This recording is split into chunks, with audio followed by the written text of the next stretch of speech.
Welcome to Telangana TSET online classes. Right, మనం ఈరోజు తెలంగాణ రాష్ట్ర మృత్తికలు అంటే నేలలు, మృత్తికల్ని సాధారణంగా భౌగోళికంగా నేలలు అంటారు, అంటే ఇంగ్లీష్లో soils. The study of the soils is called as a pedology అనే పేరుతో పిలుస్తారు. అంటే నేలల గూర్చి తెలియజేసే శాస్త్రమే పెడాలజీ. నేలల గూర్చి అంటే నేలలకు సంబంధించినటువంటి భౌతిక మరియు రసాయనిక ధర్మాల గూర్చి తెలియజేసే శాస్త్రమే పెడాలజీ. అంటే మృత్తికా శాస్త్రము అనే పేరుతో పిలుస్తూ ఉంటారు. రైట్, తెలంగాణ రాష్ట్రంలోని మృత్తికల్లో మనకు ప్రధానంగా అధ్యయనాన్నే పెడాలజీ అనే పేరుతో పిలుస్తారు. మృత్తికను ఏర్పరిచే కారకాలు మొత్తం 5 రకాలు. అంటే మనకు శిలాశైథిల్యం వలన మృత్తిక ఏర్పడుతుంది. భూమి ఉపరితలంలో ప్రాథమికంగా పర్వతాలు, కొండలు, పీఠభూములు ఉండేవి. ఆ కొండలు, పీఠభూములనే ఈ భూస్వరూపాలు బాహ్య శక్తులైనటువంటి వర్షము, వరదలు, ఉష్ణోగ్రత, పవనాల క్రమక్షయం వలన మనకు నేలలు ఏర్పడతాయి. ఇక్కడ కారకాలు మొత్తం 5 రకాలు. అంటే నేల శిలాశైథిల్యం జరిగి మనకు నేల ఏర్పడడానికి 5 రకాల కారకాలు ప్రధానంగా మనకు కనబడుతూ ఉన్నాయి. ఈ 5 రకాల కారకాల్లో అతి ప్రధానమైన కారకం మాతృశిల అంటే రాక్. మాతృశిల అంటే మనకు ప్రధానంగా భూపరితలంలో ఏర్పడ్డటువంటి శిల. ఆ శిలను మాతృశిల అంటే నేలగా మారేందుకు కారకమైనటువంటి ప్రాథమిక స్వరూపాన్ని శిల అంటారు. మాతృశిల. టోపోగ్రఫీ అంటే భూ ఉపరితలంలో పర్వతాలు, కొండలు, పీఠభూములు, మైదానాలు. సముద్ర మట్టం నుంచి భూ ఉపరితలంలో పర్వతాలు, కొండలు, పీఠభూములు, మైదానాల 4 భూస్వరూపాలు భూ ఉపరితలంపై ఉంటాయి. ఈ 4 కూడా బాహ్య శక్తులైనటువంటి వర్షము, వరదలు, ఉష్ణోగ్రత, పవనాల చేత శిలాశైథిల్యం చెంది నేలగా ఏర్పడడాన్నే టోపోగ్రఫీ అనే పేరుతో పిలుస్తారు. మూడవది శీతోష్ణ స్థితి అంటే వర్షపాతం మరియు ఉష్ణోగ్రత. ఈ 2 అంశాలు నేల శైథిల్యానికి ప్రాథమిక కారణాలుగా చెప్పవచ్చు. 4వది జీవపరమైన క్రియాశీలత. అంటే ఇక్కడ మానవ కారకాలు, ఇటు జంతు కారకాలు, ఇటు సూక్ష్మజీవుల వంటి కారకాలు కూడా మనకు ప్రధానంగా నేల ఏర్పడడానికి ప్రధాన కారణం. 5వది కాలం. ఏదైనా ఒక శిల ఉందంటే ఆ శిల శైథిల్యం జరగడానికి కొంత సమయం పడుతుంది. ఆ సమయాన్నే కాలము అంటారు. ఇవి 5 రకాలు. రైట్, పీఠభూమి పురాతన తెలంగాణ రాష్ట్రము మనకు ప్రధానంగా దక్కన్ పీఠభూమిలో ఇటు తూర్పు వైపు సగభాగము, ఇటు ఈశాన్య దిశలో కూడా ఉంటుందనే విషయాన్ని చెప్తారు. ఇది తెలంగాణ పీఠభూమి. ఈ పీఠభూమి దక్కన్ పీఠభూమిలో అతి పురాతనమైన స్ఫటిక శిలలు, రూపాంతర శిలలు, స్ఫటిక శిలలతోనూ రూపాంతర శిలలతోనూ అగ్నిశిలలతోనూ ఈ తెలంగాణ పీఠభూమి అంటే దక్కన్ పీఠభూమి ఏర్పడింది. దీని అంతర్భాగంలో వివిధ రకాలైనటువంటి శిలలు మనకు ప్రధానంగా ఉంటాయి. అవి మనకు క్రిస్టల్ రాక్, నీస్, బాస్టల్, గ్రానైట్ వంటి ఎన్నో రకాల శిలలు క్షమక్షయం చెంది శిథిలమై మృత్తికగా ఏర్పడుతుంది. తెలంగాణలోని నేలల్లో రకాలు. రైట్, తెలంగాణ రాష్ట్రంలో మనకు ప్రధానంగా ఉన్నటువంటి నేలల గురించి చూద్దాం. ఒకటో రకమైన నేలలు ఎర్ర నేలలు. తెలంగాణ రాష్ట్రంలో అతి ప్రధానమైన నేలలు. తెలంగాణలో కరీంనగర్లో తప్ప రాష్ట్రంలోని అన్ని జిల్లాల్లో కూడా ఎర్ర నేలలు అత్యధికంగా ఉన్నాయి. మొత్తం ఎర్ర నేలల శాతం తెలంగాణ రాష్ట్రంలో 100% నేలలుంటే అందులో 64% ఎర్ర నేలల కిందనే ఉంటుంది. అంటే తెలంగాణ రాష్ట్రంలో అత్యధిక శాతం ఎర్ర నేలలుగా ఉన్నాయి. ఇది గ్రానైట్ మరియు నీస్ శిలల శైథిల్యం వలన ఏర్పడతాయి.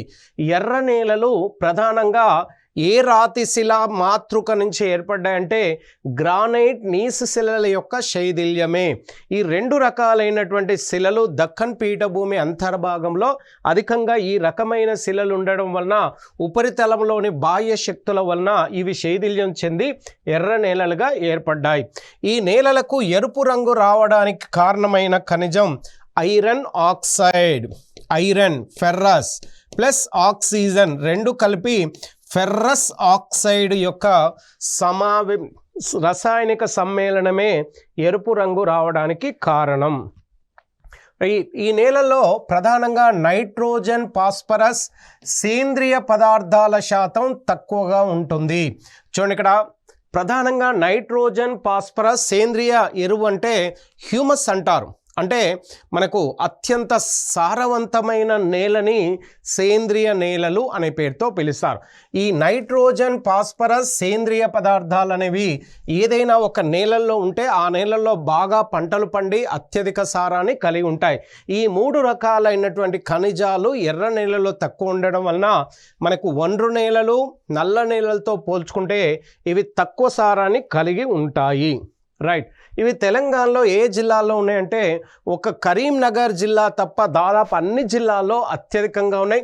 ప్రధానంగా నిజామాబాద్, జగిత్యాల, కామారెడ్డి, మెదక్, సంగారెడ్డి, మేడ్చల్, వికారాబాద్, మహబూబ్ నగర్, నాగర్ కర్నూల్, సోనపర్తి, నాగర్ కర్నూల్, సిద్దిపేట్, జనగాం, పెద్దపల్లి, నల్గొండ, సూర్యాపేట్, ఖమ్మం, ఈ వరంగల్, ఈ జిల్లాలన్నింటిలో కూడా ఎర్ర నేలలు ఉన్నాయి. ఎందుకంటే 64% ఎర్ర నేలలే తెలంగాణలో. ఒక్క కరీంనగర్లో తప్ప అన్ని జిల్లాల్లో ఉన్నాయని ఇప్పుడే చెప్పాం. ఈ ఎర్ర నేలలో మనకు ప్రధానంగా పండే పంటలు, ఏ పంటలు బాగా పండిస్తారంటే పప్పు ధాన్యాలు అంటే కందులు, పెసర్లు, ఉలవలు, శనగలు మరియు మినుములు వంటివి బాగా పండుతాయి. మొక్కజొన్న కూడా ప్రధానంగా ఈ నేలలో పండిస్తారు. రైట్. నూనె గింజలు దాదాపుగా ఎక్కువగా అన్ని రకాల నూనె గింజలు కాకుండా వేరుశెనగ, పొద్దుతిరుగుడు పువ్వు, ఆముదాలు అత్యధికంగా ఈ నేలలో పండుతాయి. రైట్.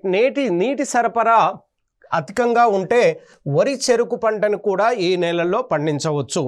ఎర్ర నేలలో ఇసుక శాతం ఎక్కువగా ఉండడం వలన వర్షపు నీరు ఎక్కువగా ఎర్ర నేలల్లో నిల్వ ఉండే సామర్థ్యం తక్కువగా ఉంటుంది. అంటే నల్ల నేలల్లో బంకమన్ను శాతం అధికంగా ఉండడం వలన ఈ నల్ల నేలల్లో ఎక్కువ నీటి నిల్వ ఉంటుంది. కాబట్టి ఆ నేలల్లో తక్కువ నీటిపారుదల ఉన్నా కానీ నల్ల నేలల్లో పంట ఉత్పత్తి అధికంగా ఉంటుంది. కానీ ఎర్ర నేలలో ఇసుక శాతం ఎక్కువ ఉంటుంది కాబట్టి నీటి నిల్వ సామర్థ్యం తక్కువగా ఉంటుంది. కాబట్టి మనకు వరి, చెరుకు పంటలకు అత్యధికంగా వర్షపు నీరు అధికంగా అవసరం, నేల సారం కూడా అధికంగా అవసరం. ఒకవేళ ఎర్ర నేలల్లో వరి, చెరుకు పండించాలంటే నీటిపారుదల అవసరం. వివిధ రకాలైనటువంటి అన్ని రకాలైనటువంటి ఎరువులను వాడినప్పుడు ఈ రెండు పంటలు బాగా పండించవచ్చు. తెలంగాణలో ఎర్ర నేలని ప్రధానంగా చెలక నేలలు అనే పేరుతో కూడా పిలుస్తారు. ఈ చెలక నేలల్లో ఎర్రటి ఇసుక నేలలు అని కూడా అంటారు. చెలక నేలల్ని ఎర్రటి ఇసుక కూడా అధికంగా ఉంటుంది. మరియు ఎర్ర నేలల్ని తెలంగాణలో మరికొన్ని ప్రాంతాల్లో దుబ్బ నేలలు అంటారు. ఇవి ఎర్రటి బంకమన్ను ఉంటుంది. చూడండి, ఇక్కడ చెలక నేలల్లో ఇసుక అధికంగా ఉంటుంది. దుబ్బ నేలల్లో బంకమన్ను శాతం అధికంగా ఉంటుంది. బంకమన్ను శాతం అధికంగా ఉండడం అంటే ఎర్ర నేలల్లో వరి, చెరుకును కూడా ఈ బంకమన్ను అధికంగా ఉంటే వరి, చెరుకు పంటను కూడా అధికంగా పండిస్తారు. రెండో రకం నేలలు నల్ల నేలలు, రేగడి నేలలు. ఈ నేలలో మనకు ప్రధానంగా తెలంగాణ రాష్ట్రంలో 26% ఉన్నాయి. ఇవి ద్వితీయ స్థానంలో ఉన్నాయి. అంటే ఎర్ర నేలల తర్వాత తెలంగాణలో అత్యధికంగా నల్ల నేలలే ఎక్కువగా ఉన్నాయి. ఇవి అవక్షేప శిలలు, రూపాంతర శిలలు, సున్నప్రాయి వంటి శిలలు క్రమక్షయం చెందడం వలన ఈ రకమైన నేలలు ఏర్పడతాయి. అంటే క్రమక్షయం చెందడానికి కారణమైనటువంటి గాలి, వర్షము, ఉష్ణోగ్రత వంటి బాహ్య శక్తులు మనకు ఈ శిలల ఉపరితలంపై రసాయనిక చర్య బలాలు బాగా పనిచేయడం వలన శిలా శైథిల్యం చెంది మనకు నల్ల నేలలు ఏర్పడుతూ ఉన్నాయి. ఈ నేలలు లోతైన బంకమట్టి ఎక్కువగా గల నీటి నిల్వ సామర్థ్యం అధికంగా ఉంటుంది. ఈ నేలల్లో బంకమన్ను అధికంగా ఉండడం వల్ల ఈ నేలలు నల్ల నేలల్లో బంకమన్ను అధికంగా ఉండడం వలన ఎక్కువ నీటిని నిల్వ చేసుకునే సామర్థ్యం కలిగి ఉంటాయి. అంటే జలదాన శక్తి ఎక్కువ కలిగి ఉన్న నేలలు అంటారు. జలదాన అంటే బంకమన్ను వలన ఎక్కువ నీటిని నిల్వ ఉంచుకోవడాన్ని జలదాన అంటారు. రైట్. ఈ నేలల్లో నైట్రోజన్, హ్యూమస్ తక్కువగా ఉండి పొటాష్, ఫాస్ఫరస్ వంటి ఖనిజాలు సమతుల్యంలో ఉంటాయి. రైట్. ఎండాకాలంలో ఈ నేలల్లో పగుళ్ళు ఏర్పడతాయి, చీలికలు ఏర్పడతాయి. ఇలా ఎండాకాలంలో చీలికలు ఏర్పడతాయి. అదే వర్షాకాలంలో ఎక్కువగా వర్షపు నీరు వలన బంకమన్ను ఫలితంగా ఈ నేలల్లో ఎండాకాలంలో చీలికలు, పగుళ్ళు ఏర్పడతాయి. అదే వర్షాకాలంలో ఈ బంకమన్ను వలన ఎక్కువగా జిగటగా ఉండి కాలు దిగబడిపోయే అవకాశం ఉంటుంది.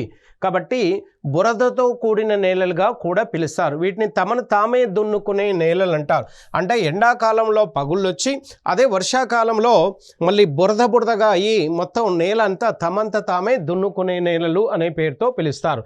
ఈ నేలల్లో ఎక్కువగా బంకమన్ను ఉండడమే తమని తామే దున్నుకున్న నేలలుగా పిలవడానికి కారణము. ఇవి ఆదిలాబాద్, కొమరంభీం, ఆసిఫాబాద్, మంచిర్యాల, నిజామాబాద్, జగిత్యాల, ములుగు, భద్రాద్రి, మహబూబ్ నగర్, నాగర్ కర్నూల్, నల్గొండ వంటి జిల్లాల్లో ప్రధానంగా అత్యధికంగా ఉంటాయి. అంటే ఉత్తర తెలంగాణలో అత్యధికంగా ఉంటాయి. అదేవిధంగా దక్షిణ తెలంగాణలో మహబూబ్ నగర్, నల్గొండ జిల్లాలో కూడా ఈ నేలలు ప్రధానంగా ఉంటాయి. ఈ నేలల్లో పత్తి బాగా పండుతుంది కాబట్టి ఈ నేలలో ప్రధానమైనటువంటి పంట పత్తి అంటారు. అదేవిధంగా జొన్నలు, సజ్జలు, కొర్రలు, పసుపు, పొగాకు, మిరప అంటే చిరుధాన్యాలు, సజ్జలు, జొన్నలు, రాగులు, మినుములు, ఊదలు మరియు వీటితో పాటు కొర్రలు, పసుపు, పొగాకు, మిరప ఇలాంటి పంటలు బాగా పండుతాయి. అదేవిధంగా ఈ నేలల్లో కూడా వరి పంట, చెరుకు బాగా పండాలంటే నీటి పారుదల అంటే బోరు బావుల ద్వారా నీరు, అదేవిధంగా కాలువలు, చెరువుల ద్వారా నీరు, అధికంగా ఎరువులను వాడితే ఈ నేలల్లో కూడా ఈ రెండు పంటలు బాగా ఉత్పత్తిని ఇస్తాయి. రైట్. మూడో రకపు నేలలు నలుపు మరియు ఎరుపు మిశ్రమ నేలలు. అంటే పై రెండు నేలలు ఏవైతున్నాయో ఎరుపు నేలలు, నలుపు నేలలు రెండు కలిస్తే ఈ మిశ్రమ నేలలు ఏర్పడతాయి. అంటే రెండు రకాల లక్షణాలు ఈ నేలలకు ఉంటాయి. ఇవి మొత్తం 7% మొత్తం తెలంగాణలో ఇవి 7% కలిగి ఉన్నాయి. ఈ రెండు రకాల నేలల కలయికగా ఏర్పడ్డ మిశ్రమ నేలలు ఇవి ఎక్కువగా ఆదిలాబాద్ జిల్లా, జోగులాంబ, వనపర్తి, ఆదిలాబాద్, కొమరంభీం, మంచిర్యాల, జగిత్యాల, పెద్దపల్లి జిల్లాలో మనకు ప్రధానంగా కనబడతాయి. అంటే ఏవైతే జిల్లాలో ఎర్ర నేలలు, నల్ల నేలలు పక్కపక్కనే ఉంటాయో ఆ రెండు నేలలు కలిసే ప్రాంతం వద్ద వర్షపు నీరు ఎక్కువ కాలం బురద ఏర్పడ్డ ఆ ప్రాంతం వద్ద ఈ నేలలు ఏర్పడి ఉంటాయి. రైట్. నాలుగో రకం నేలలు లాటరైట్ నేలలు. ఈ నేలల్ని లాటర్ అనే పేరుతో పిలుస్తారు. లాటర్ అంటే ఇటుక. ఈ నేలల్ని మనకు ప్రధానంగా ఇటుకల తయారీలో ఎక్కువగా వాడుతారు. లాటర్ అనేది లాటిన్ వర్డ్. ఈ ఇటుక లాటిన్ పదమైన లాటర్ నుంచి ఇటుక అనే పేరు అంటే ఇటుకల తయారీకి అవసరమైనటువంటి మన్ను అనే పేరుతో పిలుస్తారు. రైట్. ఈ నేలలు ముదురు ఎరుపు రంగుని కలిగి ఉంటాయి. ముదురు ఎరుపు అంటే ముదురు ఎరుపు అంటే నల్ల కలరు, ఎరుపు కలరు రెండు కలిసిన నేలలుగా పిలుస్తారు. ఇవి అధిక ఉష్ణోగ్రత, అధిక వర్షపాతం ఎక్కడైతే ఒకదాన్ని ఒకటి వెంబడిస్తూ వస్తాయో ఆ ప్రాంతంలో ఈ నేలలు సహజంగా ఏర్పడి ఉంటాయి. రైట్. ఈ ప్రాంతంలో ఈ ప్రాంతాల్లో 200 సెంటీమీటర్ల కంటే ఎక్కువ వర్షపాతం నమోదవుతుంది. రైట్, ఇక చూడండి లాటరైట్ నేలలు ఎక్కడ ఏర్పడతాయి? అధిక వర్షపాతం, అధిక ఉష్ణోగ్రత ఉండే ప్రాంతంలో ఈ నేలలు లీచింగ్ పద్ధతిలో ఈ నేలలు ఏర్పడతాయి. అంటే అధిక వర్షపాతం అంటే 200 సెంటీమీటర్ల కంటే ఎక్కువ వర్షపాతం, ఇక్కడ ఉష్ణోగ్రత 35 డిగ్రీల ఉష్ణోగ్రత కలిగి ఉండే ప్రాంతంలో 200 సెంటీమీటర్ల కంటే ఎక్కువ వర్షపాతం నమోదయ్యే ప్రాంతాల్లో ఈ నేలలు విపరీతంగా అత్యంత నలుపు ముదురు రంగు కలిగి ఉంటాయి. ఈ అధిక వర్షపాతం అధిక ఉష్ణోగ్రత వలన ఈ నేలలో లీచింగ్ అనే ఒక పద్ధతి విధానం ద్వారా ఈ నేలలు ఏర్పడతాయి. ఈ నేలల్ని జేగురు నేలలని కూడా పిలుస్తూ ఉంటారు. రైట్, జేగురు రంగును కలిగి ఉంటాయి. వీటి మొత్తం విస్తీర్ణం తెలంగాణలో 2% మాత్రమే ఉన్నాయి. రైట్, మనకు లాటరైట్ నేలలు అంటే జేగురు నేలలు మనకి ఎంత శాతంగా ఉన్నాయంటే ఓన్లీ 2% మాత్రమే ఉంటాయి. ఎర్రరాతి నేలలని కూడా పిలుస్తారు. ఎర్రరాతి నేలలు అని కూడా మనకు ప్రధానంగా లాటరైట్ నేలని పిలుస్తూ ఉన్నారు. రైట్, ఈ నేలలు ఎక్కువగా సంగారెడ్డి జిల్లాలోనే అత్యధిక శాతంలో ఉంటాయి. సంగారెడ్డి జిల్లాలో 2 మండలాలు నారాయణఖేడ్ మరియు జహీరాబాద్ అనే ఈ 2 మండలాలు, మరి కోహీర్ 1 మండలాల్లో కూడా ఈ 3 మండలాల్లో అతి ప్రధానంగా ఈ నేలల శాతం అధికంగా విస్తీర్ణంలో ఉంటాయి. మరియు వికారాబాద్ జిల్లాలో కూడా అక్కడక్కడ మనకు ఈ నేలలు మనకు కనబడుతూ ఉంటాయి. ఈ నేలలు తక్కువ సారాన్ని కలిగి నైట్రోజన్ ఫాస్ఫరస్ కాల్షియం సేంద్రియ పదార్థాలు తక్కువగా ఉంటాయి.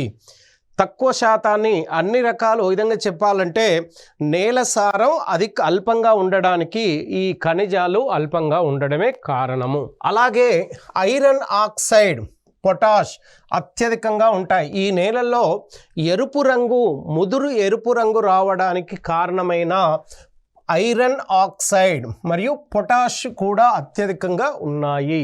ఈ మట్టితో పెంకులు అంటే గూనలు, ఇటుకలు తయారీ కూడా ఈ మట్టి చేత తయారు చేస్తూ ఉంటారు. అంటే పెంకుటిన్లలో పెంకులు, అదేవిధంగా గూనలు అంటే డ్రైనేజీ పైపులు అనుకోండి, మనకు ఇతరత్ర గూనలు, అదేవిధంగా ఇటుకల తయారీలో ప్రధానంగా ఈ మట్టిని ఎక్కువగా వినియోగిస్తారు. ఈ నేలల్లో తోట పంటలు అనగా చింతపండు, మామిడి, పసుపు, అల్లం, బంగాళాదుంప వంటి పంటలు విరివిగా పండిస్తారు. తోట పంటలంటే మనకు ఒకేసారి కాకుండా వరి మనకు ఒకసారి పంట వేస్తే 3 నెలల తర్వాత మళ్ళీ పూర్తిగా కోసి మళ్ళీ పంట వేయాలి. కానీ తోట పంటలు ఒక్కసారి వేసినామంటే 15 ఏళ్ళ దాకా కూడా అవి మనకు పంటని ఇస్తూ వెళ్తూ ఉంటాయి. లాంగ్ పీరియడ్ ప్రాఫిట్ అన్నమాట. లాంగ్ పీరియడ్ ప్రొడక్షన్ ఇచ్చే వాటిని తోట పంటలు అంటారు. రైట్, 5వ రకం నేలలు, వీటిని ఒండ్రు నేలలుగా పిలుస్తారు. ఒండ్రు నేలలు ప్రపంచంలో అత్యంత సారవంతమైన నేలలు, ప్రపంచంలోనే హై ఫర్టిలిటీ సాయిల్ అని ఒండ్రు నేలల్ని పిలుస్తూ ఉంటారు. ప్రధానంగా ఈ ఒండ్రు నేలలు భారతదేశంలో ఉత్తర భారతదేశంలోని బృహత్ మైదానము అంటే గంగా, సింధు, బ్రహ్మపుత్ర మైదానంలో ఇవి ప్రధానంగా ఎక్కువ భాగంలో ఉంటాయి. కానీ దక్కన్ పీఠభూమిలో ఈ ఒండ్రు నేలల శాతం అల్పంగా ఉంటుంది. అదేవిధంగా దక్కన్ పీఠభూమి చుట్టూ ఉన్నటువంటి పశ్చిమ తీర ప్రాంతం, తూర్పు తీర ప్రాంతంలో కూడా నదుల చేత అత్యంత సారవంతమైన ఒండ్రు మట్టి ప్రాంతం ఏర్పడి ఉంటుంది. రైట్, ఇక చూడండి, ఇక్కడ ఈ ఒండ్రు నేలలు తెలంగాణ రాష్ట్రంలో 1% మాత్రమే ఇవి ఏర్పడి ఉన్నాయి. మొత్తం 100% నేలల్లో తెలంగాణలో ఈ ఒండ్రు నేలలు ఓన్లీ 1% మాత్రమే ఏర్పడి ఉన్నాయి. ఇవి నదీ ప్రవాహాల వలన కొట్టుకు వచ్చిన మట్టి వలన ఈ నేలలు ఏర్పడతాయి.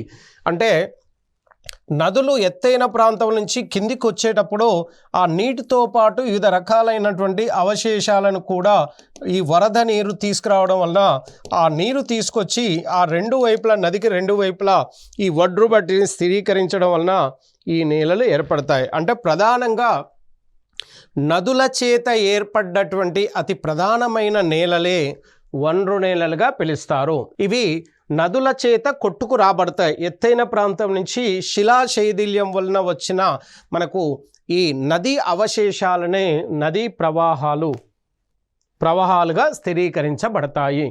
రైట్, ఇక చూడండి, ముఖ్యంగా గోదావరి, కృష్ణ, మంజీరా, ప్రాణహిత పరివాహక ప్రాంతంలో ఈ నేలలు అత్యధిక శాతంలో ఉంటాయి.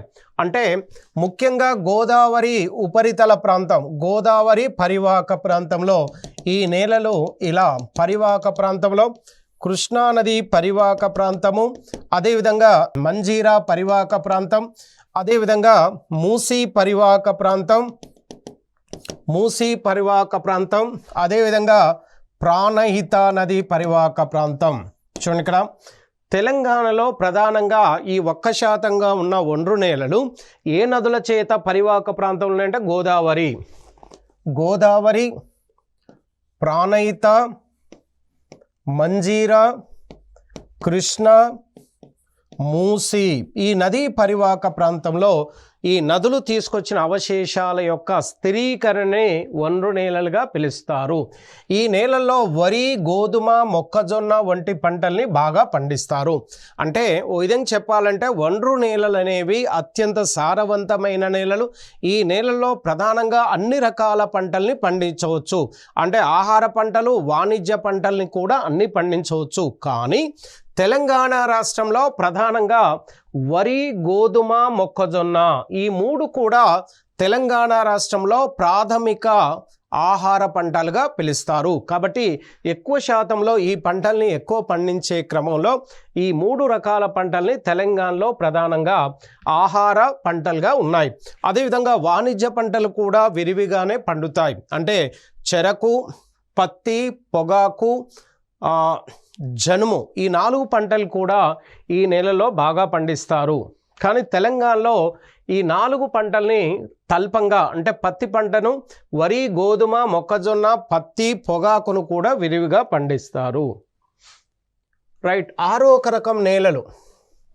ఈ నేలలు ప్రధానంగా ఉమ్మడి రంగారెడ్డి జిల్లాలో, ఉమ్మడి రంగారెడ్డి, నిజామాబాద్, మెదక్. ఉమ్మడి రంగారెడ్డి అంటే వికారాబాద్, రంగారెడ్డి, మేడ్చల్, నిజామాబాద్, నాగర్ కర్నూల్, కామారెడ్డి, మెదక్, సంగారెడ్డి, మెదక్, సిద్దిపేట్ ఈ మొత్తం 6, 7, 8 జిల్లాల్లో అత్యధికంగా ఈ రకమైన నేలలు ఇసుక నేలలు అంటారు.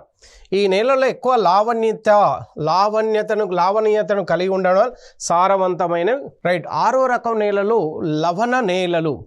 ఈ నేలల్లో మనకు ప్రధానంగా ఈ 6, 8 జిల్లాలో, కొత్త జిల్లాల్లో అధికంగా ఉంటాయి. లావణీయత,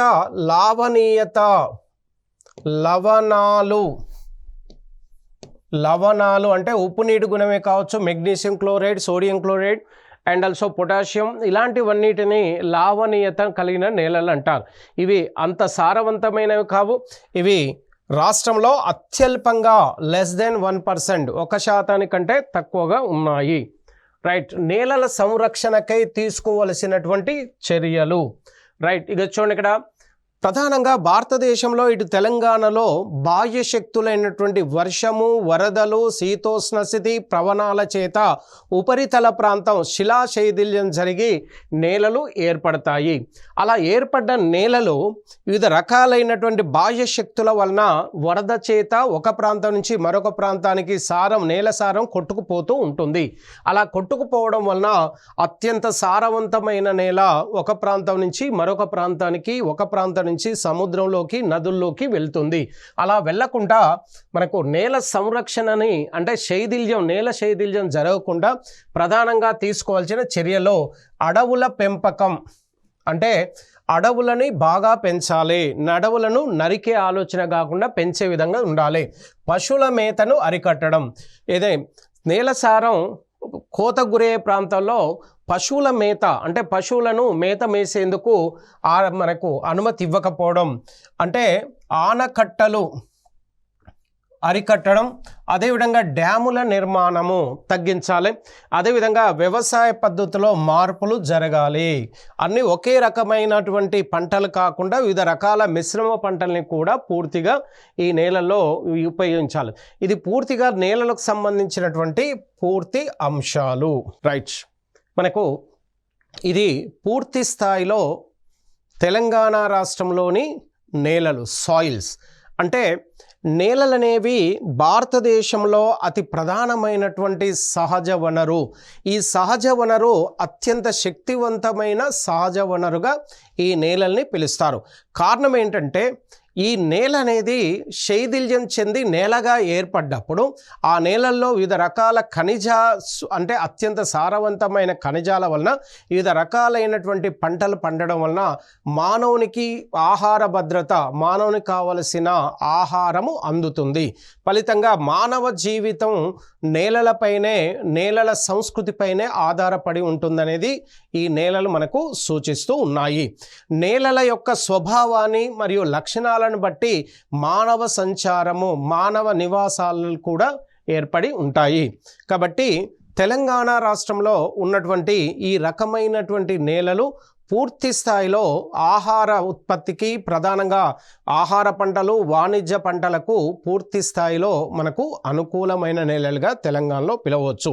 ప్రస్తుతం వరి పంట అత్యధికంగా దేశంలోనే తెలంగాణ రాష్ట్రం వరి ఉత్పత్తిలో మొదటి స్థానం ఉండడానికి గల కారణాలు తీసుకుంటే మనకు భారతదేశంలో 1% ఉన్న ఒండ్రు నేలలు, ఎర్ర నేలలు మనకు ప్రధానంగా ఈ వరి పంట బాగా పండడానికి కాళేశ్వరం ఎత్తిపోతల ప్రాజెక్టు కూడా మనకి దేశంలో తెలంగాణ వరి ఉత్పత్తిలో మొదటి స్థానం ఉండడానికి ప్రధాన కారణంగా పిలుస్తూ ఉన్నారు. Right, all the best.